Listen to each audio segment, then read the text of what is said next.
Frantic final day of campaigning before so-called Super Thursday. Party leaders have been out rallying support ahead of tomorrow's local elections in England. Well, in Scotland and Wales, it's a national vote that could affect the future of the Union. The strategy is to get from where we were in 2019 to winning the next general election. That is the sole focus of what I'm doing. I will be fighting for absolutely everybody. I would urge everybody in the country, get out and vote. Well, it is voters' first chance to show their hand since the general election, and COVID cancelled polling, of course, last year. We'll look at what's at stake. Also tonight, police issue a new photo of PCSO Julia James as they appeal again for help to catch her killer. How depression in England has doubled during the pandemic, so why aren't more sufferers seeking help? And feathered friend or foe, the problem pigeons ruffling feathers in Berkshire, and why the solution could be a one-way trip to Whitby. It just seems a bit far-fetched to me. Is it some sort of wind-up?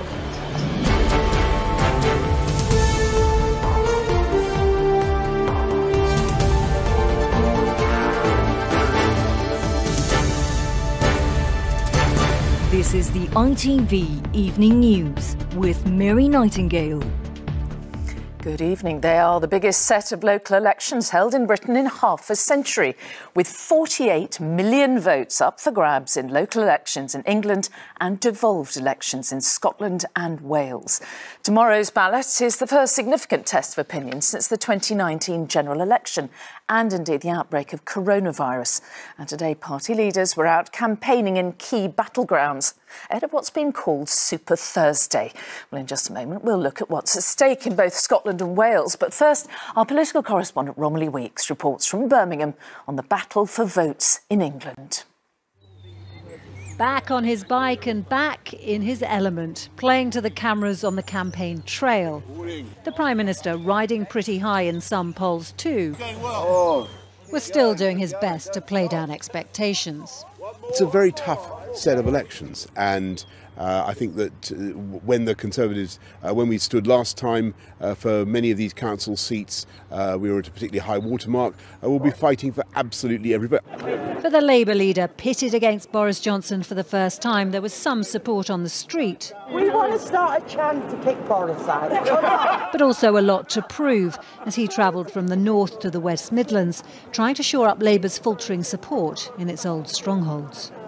I am very clear that the strategy is to get from where we were in 2019 to winning the next general election. That is the sole focus of what I'm doing, what my leadership is doing. It's going to take time. We're making progress. That is good. But I never thought it was going to happen in a year.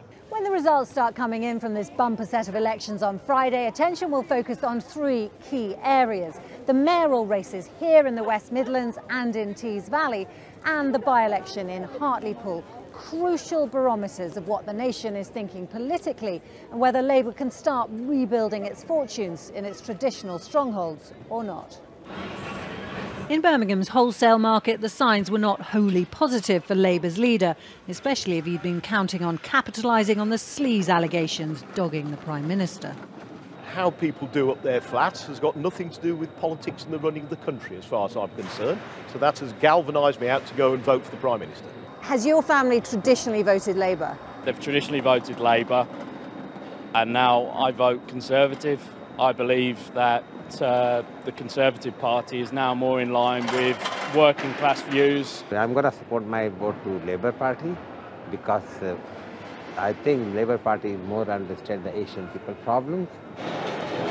Opposition parties tend to do well at local elections, but with the vaccine rollout giving the Conservatives a boost and Labour's foundations in parts of the Midlands and North still looking shaky, it's going to be much harder to clean up. Romilly Weeks, ITV News in Birmingham. Now, of course, it is not only about the key battlegrounds. Elections are going on right across Great Britain. In England, there are around 5,000 council seats up for grabs at 143 local authorities. There's also voting for 13 directly elected mayors who hold power in the biggest cities and regions. And in Hartlepool, a by-election is being held for a new MP. In Wales, voters will elect 60 members to the Senedd, that's the Welsh Parliament, while in Scotland, all 129 MSPs are facing re-election at Holyrood. Well, to explain more is ITV Wales political editor Adrian Master and our Scotland correspondent Peter Smith. Turning to Adrian, first of all, what is at stake then in Wales? Well, I don't think it was the ice cream that brought Boris Johnson to Barry Island earlier this week. It's certainly not the balmy weather, I can tell you that much. In fact, it's because this is a part of a seat that could well change hands, that is seeing the Labour-Conservative tussle playing out. And if that happens, what will be at stake will be Labour's record of holding power here in Wales for the past 22 years, not just its record handling the pandemic. And as well as the Conservatives, Labour is facing competition from the Welsh nationalists in Plaid Cymru. And while they don't have the dominance that the SNP does in Scotland, the issue of independence has risen up the agenda in the recent months and years and is something that is now high on a lot of people's lists. So too is the possibility of seats being won by parties who are against devolution altogether, including one called Abolish the Welsh Assembly, which could have seats for the first time. So for as well as the political arguments, the future of Wales itself is on the table in this election in a way that it hasn't been for 20 years. Well, here in Glasgow, the last frantic hours of all parties campaigning, there is tonight an Ipsos Mori STV News poll showing that the SNP is on course to win an overall majority. The magic number 65, that poll suggests they will win 68 seats tomorrow, but it is on an absolute knife edge. They need to win at least 6 out of 9 key marginal seats, one of them separated by just 109 votes. That's how close the future of this nation is, and it matters because the SNP are wanting to hold a second independence referendum. They've been frustrated by the Prime Minister in the last few years. Nicola Sturgeon being told no, now is not the time. So many in the independence camp see this election in Scotland as a de facto referendum on whether Scotland should have a second referendum. The unionist parties are standing up to our Scottish Labour Conservatives, saying vote for us to say no to the SNP. But this is clearly a fragile moment for the UK, and the union itself is at stake. OK, Peter Smith in Glasgow and Adrian Master, Barry Island. Thank you both. Well, there are so many issues at play in Scotland, but talk for a second independence vote has dominated campaigning, as Peter was saying. Yesterday we heard from voters hoping for a second referendum. Well, today our UK editor Paul Brand went to the Scottish borders to hear from those in support of the union. The town of Hawick specialises in weaving things together, and at this mill they aren't ready to cut ties with the union. Not when there are other things that require work. There's been too much COVID and Brexit at the moment, and I'd rather it just left the country alone to get back on our feet. Get on with something else, move on. Would I want it? You wish that Nicola Sturgeon would change the subject? Yeah, I'm sick of hearing about it. I'm not sure. Sometimes I think, yeah, I want it, and other times I feel like, I'm not sure. You're wavering? Yeah. But the Scottish borders could not have been clearer in 2014. This rural region rejected independence by 2-1, preferring to stick with its neighbour. While many of the circumstances have changed since the last referendum, the arguments remain much the same. What would independence mean for Scotland's economy, for its currency, and for this, its almost invisible border with England, especially if Scotland rejoins the EU? Come on, girls, breakfast time. James and his cattle live on the Scottish side. His land runs right up to the border, where it meets the English farm of his friend Simon. Neither wishes to be divided. If this is to become a hard border, because our lot want to join the EU, and England Shire has come out of the EU. We've seen you've got a hard border between Ireland and the UK mainland at the moment, and what hassle that's caused. This is going to be the same, surely. As the border is at the moment, we're backwards and forwards across the border the whole time. But we're being driven by a decision which we can't make. So we hope it doesn't happen. But there's not much you can do about it. Not much we can do about it, no. Those who can vote will have their say tomorrow on whether these lands should remain neighbours but feel further apart.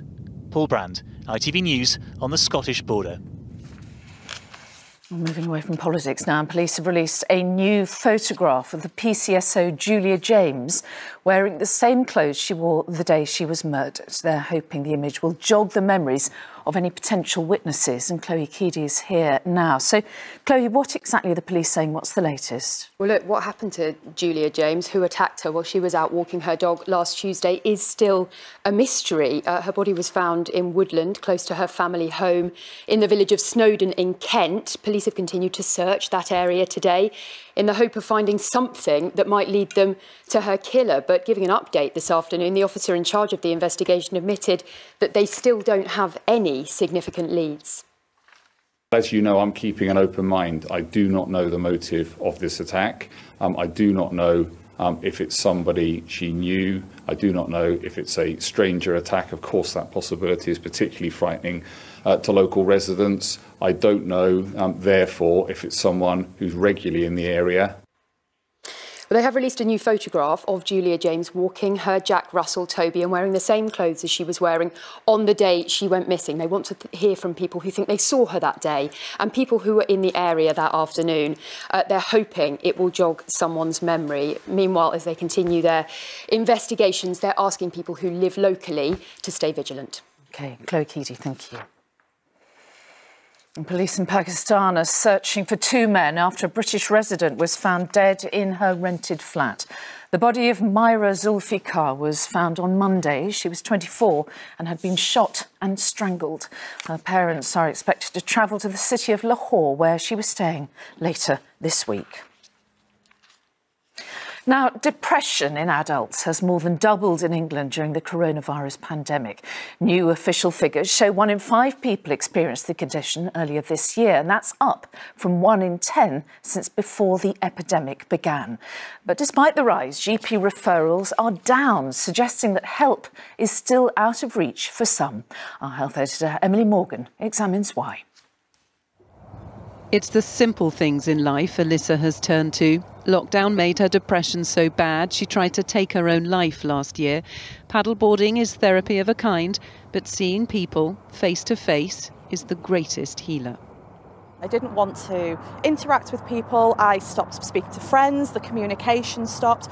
Work, I was starting to become very recluse. I was getting upset at everything that was going on. Trivial things that I thought were just not important in there started to become really, really important. Alyssa is one of thousands who've reported mental health problems this year. Before the pandemic, 10% of adults in the UK experienced depressive symptoms. That rose to 19% by June last year after the first lockdown and had more than doubled to 21% during the third lockdown.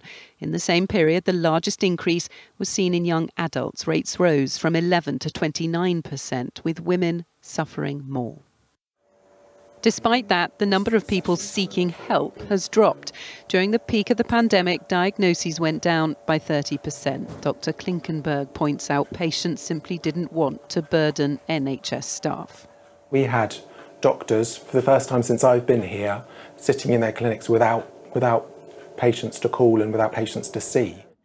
The government is investing tens of millions of pounds into a mental health recovery plan. Will it, though, be enough? They're filling, if you like, a legacy gap of underinvestment in mental health services going back a number of years. And as the ONS stats point to, we are seeing an increase in need at the minute. You know, where we were last year, where we were 2 years before, we need to sort of make sure that we're matching that growing need and not just meeting the need that we were aware of 2 years ago. Alyssa feels strongly mental health services should have been prioritised during lockdown. Given the numbers who need it, it surely should be now. Emily Morgan, ITV News. And there is more information on the signs of depression and what help is available on our website. That's itv.com/news. Still to come, the ITV Evening News, the brave rescue mission by 2 passers-by after a house explosion in Kent. And the row over fishing that could leave Jersey in the dark. Those stories and more after the break. Join me then.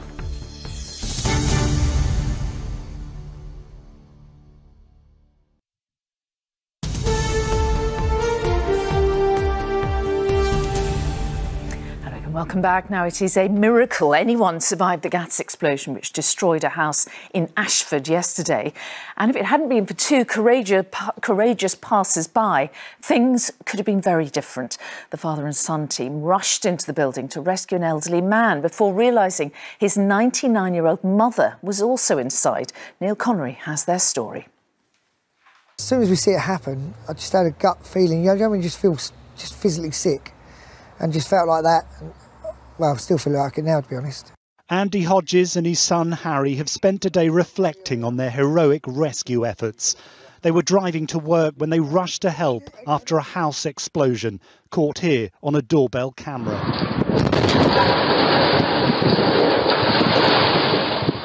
They ran into the wreckage, rescuing 99-year-old Ethel Hanford and her 75-year-old son, Donald. She was just covered in debris, carpets all over her where it had been ripped up in the kitchen. We cleared her off, told her I had to pick her up, just picked her up in the fireman's carrier, carried her out. As we laid over on the grass, the whole house just ignited. There was fires in there anyway, but only small pockets, but once it ignited, it went floor to ceiling within seconds. As the flames burned, they ran back into the house next door. Just heard the scream. Somebody said there's a girl upstairs in that house next door. I kicked the door down, I ran upstairs, found her at the top of the stairs. And she was just obviously in a state of panic.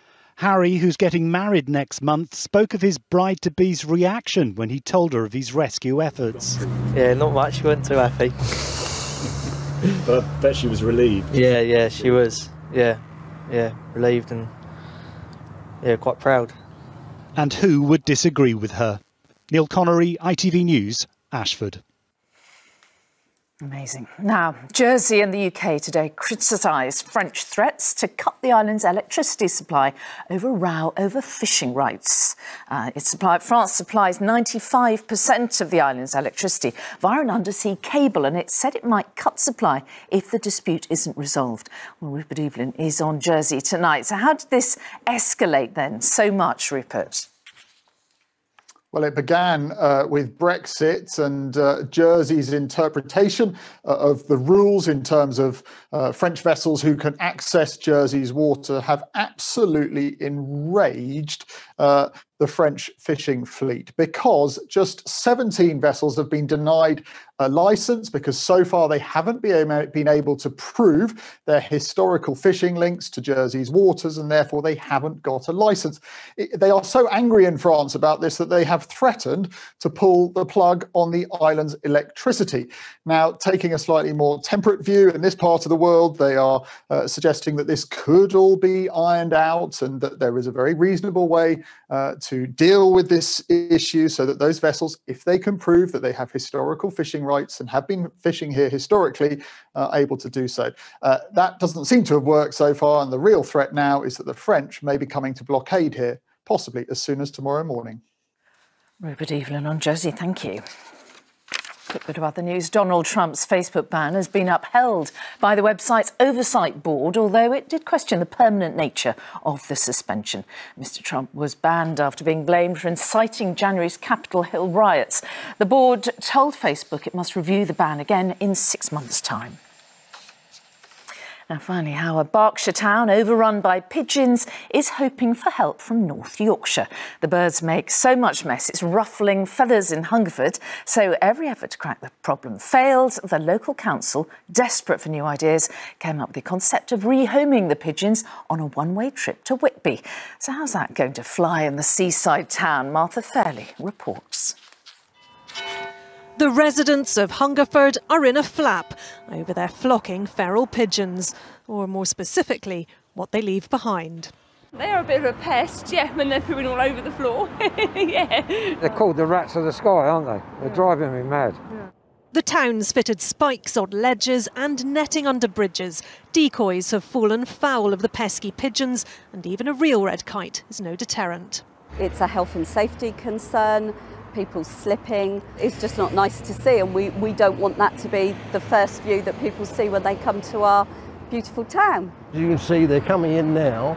It's become such a problem the town has its own pigeon committee, but instead of a cull, they're considering sending the birds to a wildlife sanctuary in Whitby. The most humane way would be to actually catch them and sort of transfer them to some other area. Admittedly, you might be giving someone else the problem, I don't know, but Hungerford would be rid of them.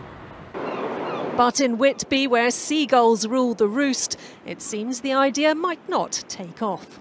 I don't think that pigeons definitely don't need extra no more birds stealing our food. Yeah. It just seems a bit far-fetched to me. Is it some sort of wind-up? But here it's no joking matter. They'll try anything to stop the town going to the birds. Martha Fairley, ITV News, Hungerford. And that is all for now. Tom's here at 10, but from me and all the team. Bye-bye.